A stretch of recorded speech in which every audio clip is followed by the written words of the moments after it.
Connaissez-vous Cuiseaux? La Biennale des Arts, la Saint-Simon, le foot, sans doute. Mais avez-vous pris le temps de quitter la 83 et même la Grande Rue pour flâner dans les ruelles de cette petite cité nichée au pied des premiers contreforts du Jura?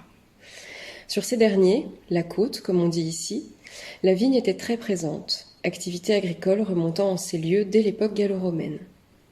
Au fil des siècles, les habitants ont travaillé les sols et les paysages afin que poussent des cépages locaux, qui seront décimés par le mildiou, l'oïdium et le phylloxéra à la fin du XIXe siècle. Arrachés, ils ont été remplacés par des plants américains et des hybrides plus résistants aux maladies. C'est ainsi que Noah, Clinton et Othello ont succédé aux gros plants, grands picots ou autres gamets melons.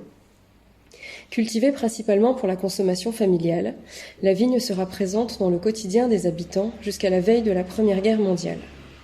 Grâce au développement des moyens de transport, la concurrence est rude, notamment contre les vins du Midi.